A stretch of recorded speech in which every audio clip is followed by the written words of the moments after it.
예수님께서 산상보훈의 가르침의 시작을 팔복으로 말씀하셨습니다.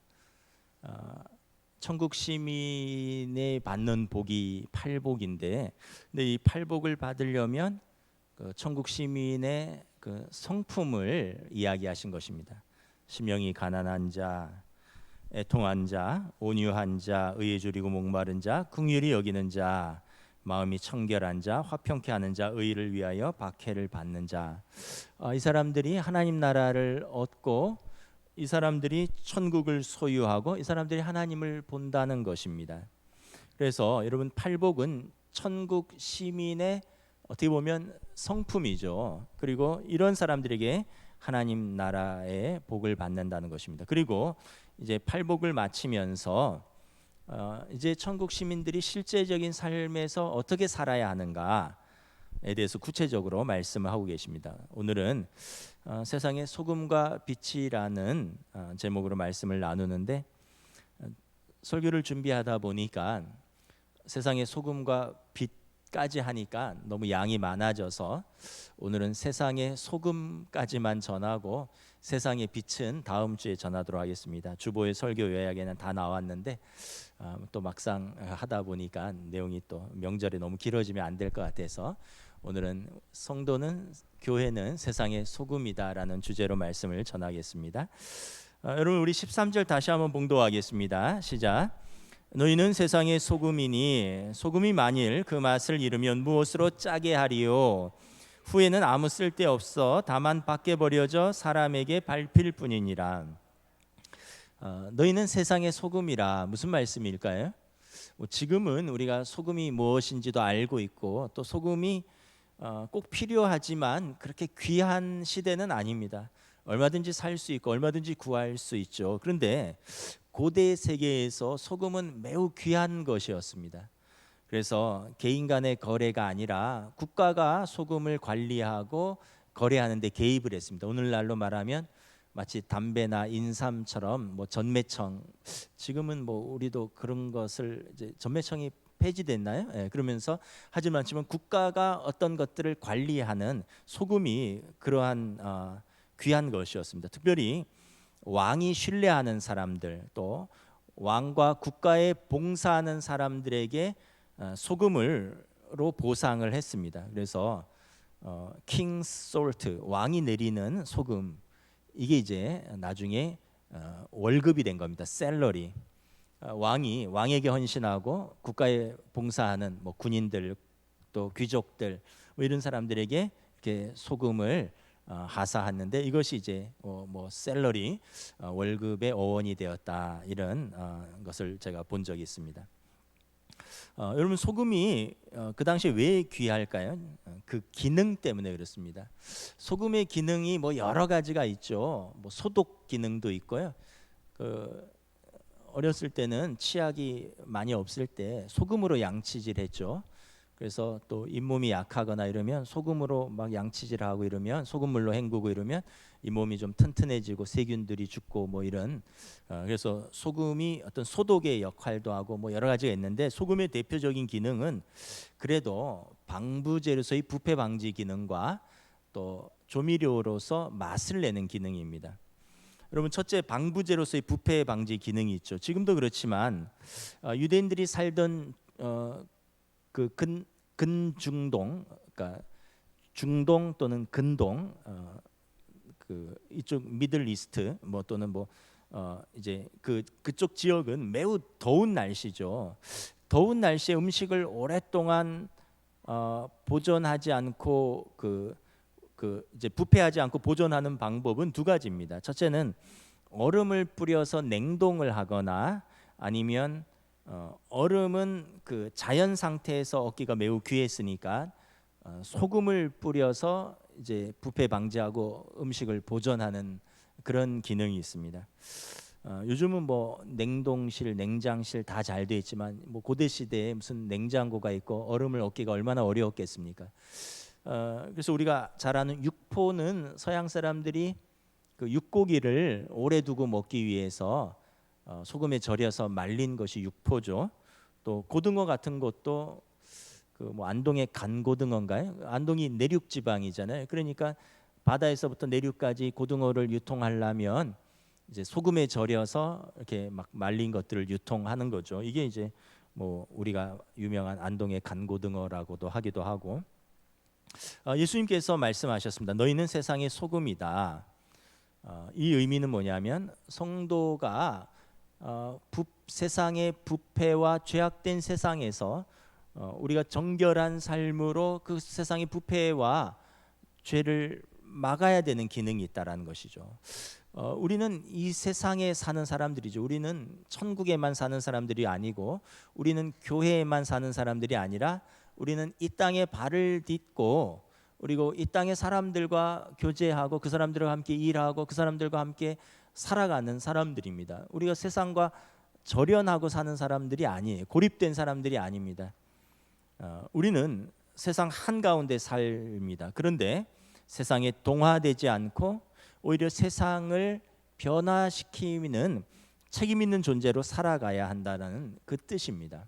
어느 목사님이 이것을 이렇게 비유했습니다. 마치 물고기가 짠 바닷물 속에서 살지만 물고기 자체는 짜지 않듯이 그렇다는 것이죠. 또 바닷물 위에 떠 있는 배와 같다는 것입니다. 배는 육지에서는 쓸모가 없죠. 배는 바다에서 쓰는 물건입니다. 그런데 배가 바다 한가운데 계속 떠 있지만 배 안으로 물이 들어오지는 않죠. 배 안으로 물이 들어오면 배는 침몰하는 것입니다.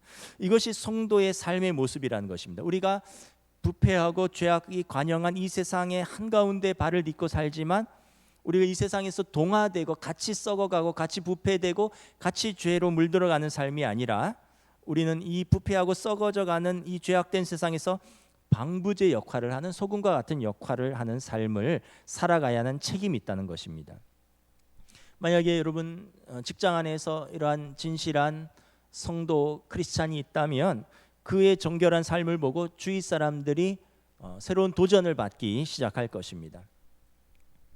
제가 군 생활할 때 1년은 산에 사이트에 있었고 2년은 사령부에 작전 장교로 있었는데, 한 번은 이제 후배 소위가 사령부 군수과에 있는 군수부에 있는 후배가 찾아왔어요. 고민이 있다는 거죠. 뭔가 얘기를 들어보니까 이런 추석이나 설날 명절 때 군 납품하는 업자들, 군인들 피복, 또 신발, 뭐 활동화라든가 워카라든가 뭐 군복이라든가 모자라든가 속에 네이라든가 활동복이라든가 뭐 이런 그거 외에도 여러 가지 군내에 필요한 물품을 납품하는 업자들이 이런 명절 때 사무실로 수백만 원씩 들고 찾아온다는 것입니다. 그래서 이 사람들이 가져온 이런 리베이트 또는 뇌물을 모아서 사무실에서 계급별로 나눈다는 거죠. 그래서 소위인 자기도 뭐 100만 원 이상을 받았는데 30년 전에 소위 월급이 50만 원인데 이런 명절 때마다 그러한 리베이트 또는 뇌물이 수백만 원씩 수천만 원씩 그 사무실로 들어오고 그걸 계급별로 나누는데, 자기가 이건 옳지 않다. 그래서 자기가 사무실에서 안 받겠다고 공개적으로 선포를 했다는 것입니다. 첫째, 나는 크리스찬으로서 내 신앙 양심상 이 뇌물을 받을 수 없다. 두 번째, 내가 우리 사령부에 그 예하 부대 병사들의 군수 물품을 구매하고 지급하는 담당 장교인데, 내가 뇌물을 받음으로써 병사들에게 지급되는 물품의 단가가 떨어지고 질이 떨어지는 것을 나는 내가 용납할 수 없다라는 거죠. 근데 여러분, 그래서 사무실에 비상이 걸렸다는 거예요. 군수부의 부장은 대령이고요, 처장 보좌관 그 참모는 중령입니다. 군수처장은 소령이고, 그리고 여기 이제 그 담당 군수 장교가 위관입니다. 그리고 그 밑으로 원사, 뭐 상사, 중사, 뭐 또 사무실에 뭐 병사들도 몇 명 있고, 이 사람들이 계급별로 쭉 나누고, 이것이 지금까지 관례인데 신임 소위가 와서 그냥 안 받겠다고 딱 공개적으로 선언을 해버리니까 다른 사람들이 다 불안해하고 불편해지기 시작했다는 거죠. 다들 자기들과 같이 되어주면 편안한데 한 사람이 같지 않으니까 다른 사람들이 다 불편해진다는 거죠. 저희 작전 부서는 그런 게 없는데 군수 부서 뭐 1종 뭐 2종 뭐 그런 군대에서 그런 거 담당하는 부서는 옛날엔, 지금은 그런 게 없을 거예요. 옛날에 이게 굉장히 일반화되어 있고 그렇다는 거죠. 결국 다 불편해하고 다 힘들어하다가 결국은 얼마 지나지 않아서 사령부 예하 부대 대대 군수 장교로 전출이 되었습니다. 그 후배는 군 제대 후에 행정고시에 합격했고요. 지금은 국가중앙부처의 차관 밑에 거의 국장급, 저보다 뭐 하나 어린데 고위 공무원입니다. 무엇보다 신실한 크리스찬으로서 그가 속한 곳에서 정직하고 성실하고 그리고 그가 신앙생활, 신앙 양심을 지키는 소금과 같은 존재로 지금도 살아가고 있습니다. 여러분, 우리가 사는 곳이 이렇게 어떻게 보면 그 동화되면 편안한 곳입니다. 근데 오히려 우리가 동화되지 않고 그곳에서 우리의 믿음을 지키면 그곳이 우리로 말미암아 불편해지는 것 같지만 그러나 우리로 말미암아 변화가 시작되는 것입니다. 이것이 여러분 예수님 말씀하신 소금과 같은, 너희는 세상의 소금이라, 소금과 같은 성도의 부패 방지 기능인 것입니다. 두 번째, 소금은 조미제로서 짠맛을 내는 기능이 있습니다. 여러분, 음식의 맛을 내는 조미료에는 여러 가지가 있겠죠. 짠맛을 내는 소금도 있고 단맛을 내는 설탕도 있고 매운맛을 내는 고춧가루도 있고 뭐 향을 내는 뭐 후추도 있고 뭐 여러 가지가 있는데, 어른들의 말씀에 맛의 완성은 미원이다. 예, 뭐 그것도 뭐 예전에는 한동안 안 먹는다 그러다가 MSG 안 먹는다 그러다가 괜찮다 해서 또 다시 먹기 시작하는데, 하여튼 제가 생각할 때 설탕이 들어가서 달면 더 맛있지만 설탕이 안 들어가도 먹을 수는 있습니다. 고춧가루가 들어가서 얼큰하고 매우면 더 맛있지만 고춧가루가 안 들어가도 먹을 수는 있어요. 후춧가루가 들어가서 향이 싹 살고 그래서 냄새를 잡아주면 음식이 더 맛있지만 후춧가루가 없어도 좀 냄새 나지만 먹을 수는 있어요.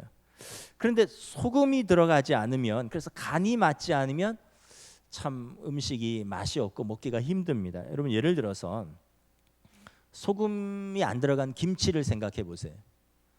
여러분, 김치가 김치이겠습니까? 여러분, 소금이 안 들어간 설렁탕 생각해 보십시오. 닝닝하니 그게 설렁탕을 먹을 수 있을까요? 그런 면에서 볼 때 제가 생각할 때 다른 조미료는 없어도 음식을 먹을 수 있는데 소금은 필수입니다. 소금이 없으면 다른 음식은 맛이 나지 않고 그 음식의 고유의 맛을 낼 수가 없는 것입니다. 예수님께서 말씀하셨습니다. 너희는 세상의 소금이니, 이것은 뭐냐면 이 복잡하고 치열하고 불안하고 메마른 이 세상에서 너희가 소금과 같이 맛을 내는, 그 너희가 있는 그곳에, 성도가 있는 그곳에 세상이 맛있는 맛을 내는 세상의 삶으로 너희가 살아가야 된다라는 뜻입니다. 세상에서 어떤 진정한 삶의 의미와 보람을 주고, 진짜 복잡하고 치열하고 불안하고 메마르고 갈 바를 알지 못하는 이 세상에 길과 진리와 생명의 그 구원의 진리를 붙들고 사는 우리로 말미암아 우리에게 소망을 묻는 자들에게 소망에 대한 두려움과 떨림으로 답을 할 수 있는 그런 믿음의 삶, 그러면서 우리가 기뻐하고 즐거워하고 평안할 수 있는 그 소망의 근거를 될 수 있는 그 믿음의 삶을, 그래서 사람들로 하여금 그러한 삶을 나도 살고 싶다, 이런 세상의 소금과 같은 삶을 살아가라는 뜻입니다. 여러분, 그럼 우리가 어떻게 그렇게 살 수 있을까요? 여러분, 소금이 어떻게 맛을 내는지 생각해 보면 참고할 수 있습니다. 소금은 녹아야지 맛이 납니다. 여러분, 신기한 건 소금은 녹으면 없어지는 것 같은데, 눈에는 보이지 않는데 음식 재료 곳곳에 침투되어서 짠맛을 고르게 내는 것입니다. 우리 김장할 때 한번 생각해 보세요. 뻣뻣한 배추에 소금을 제일 먼저 뿌리죠. 그러면 배추가 얼마 지나지 않아서 소금이 녹아서 배추에 침투합니다. 소금은 분명히 허옇게 뿌렸는데 녹아서 없어진 것 같은데 그렇지 않습니다. 본질이 없어지지 않고 오히려 골고루 절여져서 맛이 골고루 나는 것입니다. 그러니까 우리가 여러분 소금처럼 녹으라는 뜻이에요. 이것은 성도의 자기 희생입니다. 자기 부인입니다. 여러분 우리가 타인과의 관계나 공동체 속에서 우리가 희생하지 않고 우리가 부인하지 않으면, 자기 부인하지 않으면, 우리가 그냥 뻣뻣이 그대로 살아있고 녹지 않고 그대로 존재한다면 여러분 우리는 그 맛을 낼 수 없는 것입니다. 여러분 만약에 소금이 녹지 않고 그냥 배추 안에서 그대로 살아있으면 어떻게 될까요? 어떤 배추는 짜고 어떤 것은 싱겁고 또 입에서 소금이 막 씹히니까 식감도 걸리고 그렇겠죠. 그런데 소금이 녹기 때문에 배추도 뻣뻣한 상태에서 힘이 빠지고 부드러워지는 거죠. 소금 때문에 배추도 부드러워지는 거예요. 그러니까 우리가 여러분 우리가 있는 공동체에서 자기 부인과 자기 희생적인 삶을 살면 그 뻣뻣한 공동체도 같이 부드러워지는 것입니다. 우리가 죽고 없어지는 것 같은데 죽고 없어지는 것이 아니라 오히려 우리가 그 안에서 본연의 맛을 내는 성도의 삶을 살게 되고, 그리고 우리 때문에 그 공동체가 부드러워지고 같이 맛을 내는 공동체가 되는 것입니다. 이것이 여러분 자기를 부인하고 자기 십자가를 지는 제자도입니다. 우리가 타인이나 공동체 속에서 우리의 자기 부인과 우리의 희생으로 인하여 함께 부드러워지고 함께 화목의 기능을 담당하는 것입니다. 팔복의 말씀을 전하면서 7번째 복, 화평케 하는 자는 복이 있나니 저희가 하나님의 아들이라 일컬음을 받을 것이요. 설교하면서 제가 이런 말씀을 드렸습니다. 가족들이 화평하려면 힘이 있을 때 그 힘을 다 쓰지 말라. 소금의 자기 희생, 소금의 자기 부인입니다. 성도의 자기 부인, 소금의 자기 희생입니다.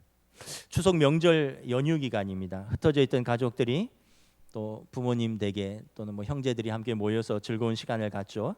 그런데 가족들이 모인다고 해서 꼭 다 즐겁고 반가운 것만은 아닌 것 같아요. 이렇게 주변에서 보면 오랜만에 모여서 잠시 반갑다가 좀 시간 지나면 막 긴장감이 넘치고, 뭐 어떤 가족들은 막 다투고 화내다가 막 명절에 각자 자기 집으로 뿔뿔이 뭐 헤어지는 가족들도 있죠.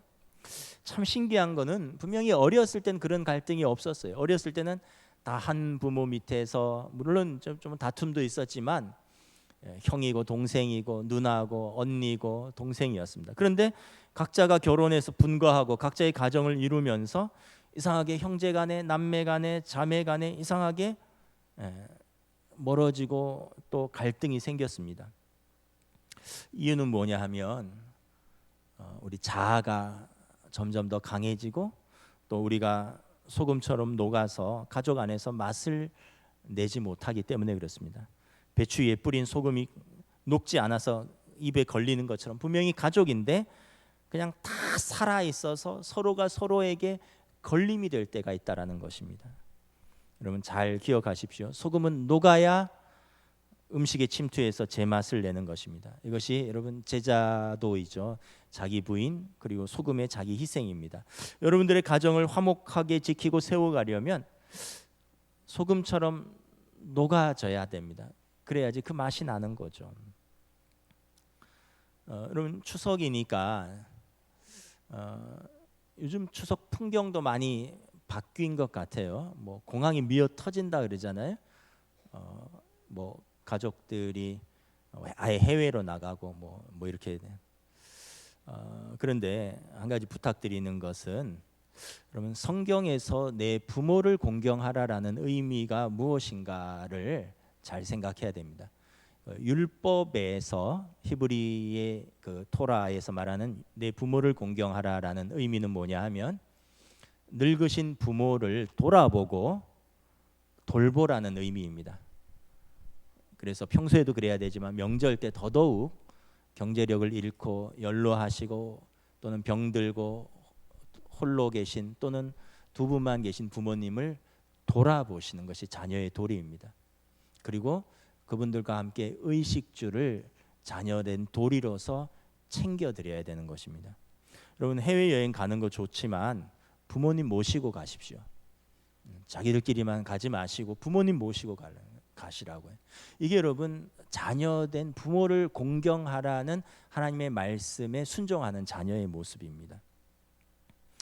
뭐 각 가정의 문화와 전통이 다 다르기 때문에 뭐 일괄적으로 제가 말씀드리기는 어렵지만 추석을 지내는 저희 가정의 풍경을 조금 소개하겠습니다. 금요일 오전에 저희 가족은 용인 본가에 가서 1박 2일 하고요. 그 토요일 오후에 다시 집으로 돌아옵니다. 그리고 오늘 주일 예배 마치고 주일 오후에 통영 처가에 내려가서 월요일 저녁에 올라옵니다. 용인 본가에는 아들 노릇하러 가고요. 통영 처가에는 딸 노릇하러 갑니다. 물론 이제 제일 수고하는 것은 아내입니다. 며느리로서 미리 장 보고 또 음식 준비하고 물론 이제 처음에는 부모님이 어머니가 뭐 요리도 하고 뭐 저희는 이제 용돈을 드리고 이랬는데 이제 어머니가 연세도 드시고 또 뭐 이제 결혼하고 25년 정도 됐으니까 또 편찮으시기도 하고 이제 아내가 어머니한테 아무것도 준비하지 마시라 장 보고 음식 준비해서 다 가서 이제 합니다. 그 다음 수고는 저는 저라고 생각합니다. 몸으로 수고하는 건 특별히 없는데 그래도 장거리 운전하죠. 또 양가 부모님한테 용돈 드리죠. 또 필요하면 또 조카들 용돈도 주고 뭐 어쨌든 가장으로서 또 책임져야 되는 것이 있으니까 아이들도 컸지만 한 번도 싫은 내색하지 않고 그래도 본가 친가 할머니 할아버지 댁에 또 외가 할머니 할아버지 댁에 가면 이제 잠자리가 불편하거든요. 누구는 그냥 거실 바닥에서 자야 되고 또 때로는 소파에서 자야 될 때도 있고 왜냐하면 막 가족이 10명 이상 모일 때도 있으니까 다 침대가 있는 것은 아니고 다 그러다 보니까 근데 아이들도 불평하지 않고 지금까지 잘 따라와서 고맙고 그렇죠. 그런데 이제 그럼에도 불구하고 불편한 상황들을 마주할 때가 있습니다. 처음에는 좀 부딪히기도 하고 불편한 상황을 겪었는데 어느 순간 조금 서로 좀 조율도 하고 그걸 피하는 지혜도 생기고 뭐 다 그런 건 아니지만 일단은 불문율은 정치 얘기는 하지 않는 것입니다. 정치 얘기를 하다가 자녀 세대들하고 부모 세대들하고 막 부딪히고 명절 때 얼굴 붉힌 일이 있어서 우리는 부모님하고 형제들이 모였을 때 정치 얘기는 하지 않는다. 이 불문율입니다. 그리고 그럼에도 불구하고 또 부모님들이 연세가 80에 가까우시지만 또 부모님 세대가 또 좀 강하신 세대라서 또 저희 세대랑 좀 충돌할 때도 있습니다. 때로는 또 형제들 간에도 좀 의견이 안 맞을 때도 있고 또는 저희 자녀 세대들인 그 조카들끼리도 좀 약간 약간 삐걱댈 때도 있어요. 그럼에도 불구하고 다들 나름대로 그 안에서 참고 또 인내하고 또 그러면서 이해하고 이렇게 잘 지금까지 잘 지내왔습니다. 가기 전에 가족들에게 부탁합니다. 어떤 상황이 생겨도 참아야 된다. 명절에 모든 가족의 화평을 위해서 우리가 다 같이 좀 참는 시간들이 있어야 된다라고 부탁을 합니다. 아이들이 가끔 그런 이야기를 할 때가 있어요. 왜 엄마만 일해요? 고모나 할머니는 가만히 있고 엄마만 일하는 것 같아요. 그래서 엄마는 제가 얘기하는 게 아니라 엄마가 며느리라서 그렇다. 할머니는 연세가 드시고 편찮으시고 고모는 자기 시댁도 있고 딸이라서 그런 것 같아. 엄마가 며느리라서 하는 거야. 너희들이 결혼하면 너희 며느리들은 엄마가 힘들게 하지 않을게 이렇게 이야기를 합니다. 아이들이 왜 아빠만 돈 내요?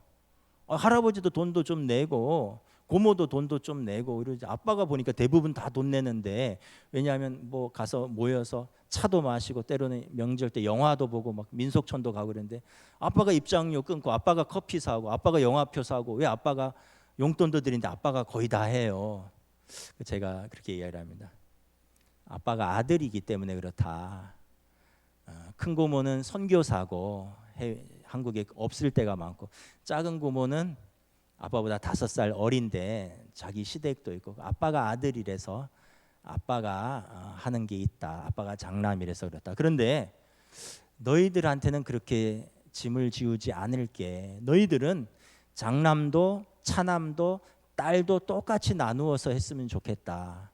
아빠 엄마 세대는 아빠 엄마 세대까지만 해도 아들이 지는 짐이 더 무겁고 장남이 지는 짐이 더 무겁고 며느리가 지는 짐이 있었는데 너희 때는 그렇게 짐을 지우지 않겠다. 너희 때는 장남도 차남도 딸도 똑같이 해라. 며느리라고 딸이라고 더하고 덜하고도 없다. 며느리라고 해서 엄마가 더 짐을 지우지 않겠다. 저희가 그렇게 아이들한테 이야기를 합니다. 뭐 참고로 이야기를 하는 겁니다. 각 가정의 형편도 다르고 또 문화도 다르고 또 해왔던 전통도 다르고. 근데 분명한 것은 뭐냐 하면 누군가가 희생을 해야지 그 가족이 평화롭게 운영이 된다는 거예요. 그 사람이 부모일 수도 있고요. 그분이 아들일 수도 있고 그분이 딸일 수도 있고 그분이 며느리일 수도 있어요. 근데 제가 볼 때는 감당할 수 있는 사람이 감당을 하는 겁니다. 그래서 다른 사람들이 같이 감당하면 더 좋겠지만 내가 하나님 말씀 앞에서 내가 그것을 감당해야겠다라고 여기면 여러분들이 감당하면 그 공동체가 그 가족이 조금 더 은혜 가운데 평안 가운데 갈 수 있어요. 근데 왜 나만 하느냐? 나도 못하겠다. 왜 너는 안 하느냐? 뭐 이렇게 돼버리면 이제 가족도 때로는 남보다 더 못할 수 있게 되는 것이죠. 뭐 가족뿐만 아니라 여러분 일도도 마찬가지입니다. 직장 생활도 마찬가지이고 뭐 교회 공동체도 마찬가지고 우리가 각자의 자리에서 여러분 힘을 다 쓰지 마시고 우리가 녹아져야 됩니다. 우리가 희생하고 우리가 섬기고 그러면 우리로 인해서 덕을 보는 사람들이 있고요. 그리고 그 덕을 보면서 깨닫는 것들이 있습니다. 뭐 못 깨달을 수도 있어요. 그러나 할 수 없죠. 그러나 여러분 우리가 너희가 세상의 소금이라 했는데 우리가 녹아지지 않고 우리가 희생하지 않고 우리가 섬기지 않는다면 우리가 과연 예수님의 제자로서 말씀에 합당하게 반응하는 사람들인가라는 것입니다. 우리는 성도로서 소금처럼 맛을 내어 가족 공동체를 여러분 화목하게 하는 역할을 여러분 다시 한번 추석 명절인데 잘 기억하고 부모님은 부모님으로서 더 넓게 자녀들은 자녀로서 부모님을 더 잘 돌보고 또 형제들은 형제들로서 짐을 서로 나누고 여러분 잘 감당하시기를 주님의 이름으로 축복합니다. 아직 이틀 남았는데 잘 더 보내세요. 그럼 우리 13절 다시 한번 읽겠습니다. 시작. 너희는 세상의 소금이니 소금이 만일 그 맛을 잃으면 무엇으로 짜게 하리요? 후에는 아무 쓸데없어 다만 밖에 버려져 사람에게 밟힐 뿐이니라. 그럼 소금이 그 맛을 잃으면 어떻게 되나요? 존재 가치가 없어지는 것입니다. 아무리 귀한데 맛이 안 나요. 그러면 어떻게 돼요? 버리고요. 사람들이 밟힐 뿐이라는 것입니다. 여러분 성도가 교회가 세상 가운데서 그 맛도 못 내고 그래서 세상 사람들에게 무시당하고 조롱받고 밟히면 하나님 아버지의 마음이 어떠시겠습니까? 최근에 뉴스를 봤는데 정말 화가 나고 정말 마음 아픈 그런 뉴스가 있더라고요. 뭐 뉴스에 다 났으니까 뭐 교회 이름은 얘기하겠습니다. 사랑제일교회라고 장이동에. 근데 목사라기보다는 거의 정치인인 어느 무슨 목사가 이끄는 교회인데 이 사람은 목회라기보다는 막 광화문에서 집회인도 하고 광화문에서 막 헌금 거두고 좀 이상한 사람이에요. 목사로서 교단에서도 제명당했는데 계속 목사라고 그러고 또 사랑제일교회라 그러는데 볼 때는 돈제일교회 같아요. 정치제일교회 같고. 이제 그 교회가 장이동 지역에서 이제 그 아파트 재개발을 뭐 거의 10년 전에 이렇게 결정을 하고 조합에서 교회 땅을 수용하기로 하고 감정을 받았는데 땅값이 한 80억 정도 감정을 받았다는 거예요. 그래서 그 80억 준다 하니까 뭐 택도 안 된다는 얘기를 하니까 뭐 이래저래 해서 막 시간 끌다가 250억까지 주기로 했는데 우리는 무슨 근거인지는 모르겠지만 563억을 주지 않으면 우리는 절대 못 나간다. 그래갖고 조합 측에서 명도 소송 제기를 했습니다. 1심, 2심, 3심 대법원까지 가서 다 승소했습니다. 그리고 강제 철거가 가능하도록 법원 판결이 났는데 막 그 성도들이 그 목사와 함께 막 화염병을 던지고 막 휘발유를 막 몸에 두르고 막 투신한다 그러고 그래서 6번이나 강제 철거를 하려 그랬는데 사고가 속출하니까 거기서 또 죽으면 안 되니까 그래서 결국은 철거를 못하고 지금까지 끌다가 최근에 조합에서 그냥 500억을 지급하기로 합의를 봤다는 겁니다. 그렇지 않으면 계속 조합원들이 공사가 교회가 땅 한가운데 있어서 알박길에서 공사가 진행이 되지 않고 공사가 진행되지 않으면 그 아파트 그 조합원들이 뭐 대출 받은 시행 그런 비용들이 계속 늘어나니까 손실이 900억까지 이를 수 있다. 그래서 그냥 500억 주고 그냥 공사를 진행하겠다. 그래서 이제 뉴스가 난 걸 보니까 조합원이 423명인데 결국 한 가구당 평균 1억 이상을 더 부담해야 되는 거예요. 그럼 나중에 여러분 그 아파트를 분양받은 조합원들 그리고 그 아파트에 입주한 이 사실을 알고 있는 그 주민들이 교회에 대해서 어떻게 생각할까요? 조합원이 423명, 423세대고요. 그 아파트가 2000세대라고 합니다. 2000세대에 최소 4000명, 많으면 뭐 8000명 가까이 살 수 있는데 그 사람들이 교회라고 하면은 치를 떨지 않겠습니까?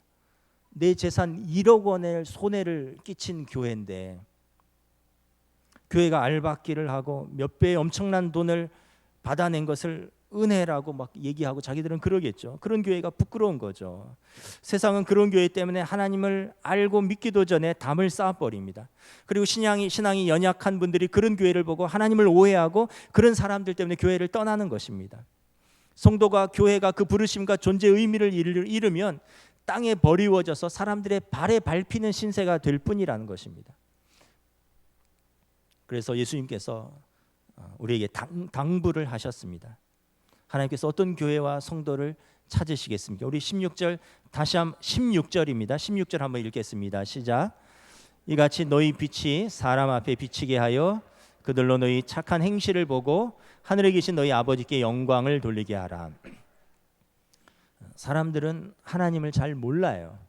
근데 하나님을 믿는 예수님 믿는 그 사람들의 착한 행실을 보고 그리고 하늘에 계신 하나님 아버지께 영광을 돌린다는 것입니다. 착한 행실이라고 표현했는데 선한 책임이라는 말과 동일한 의미입니다.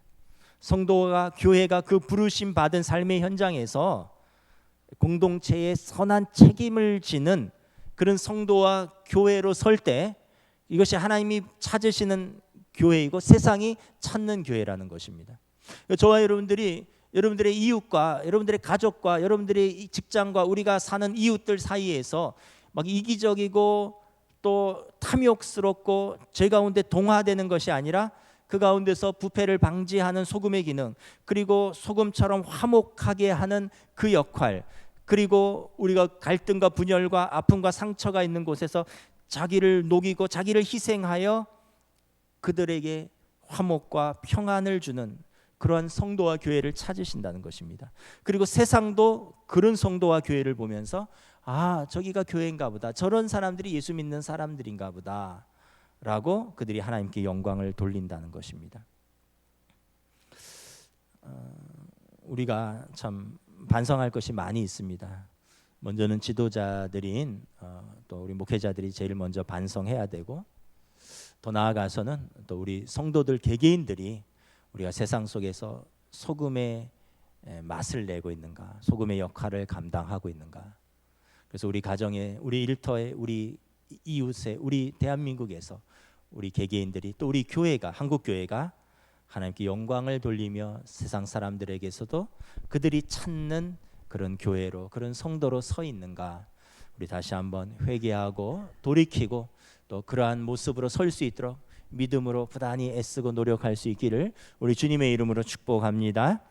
하나님의 명예가 우리에게 달려 있습니다. 하나님 아버지의 명예가 하나님의 자녀인 우리에게 달려 있습니다. 찬양하시겠습니다.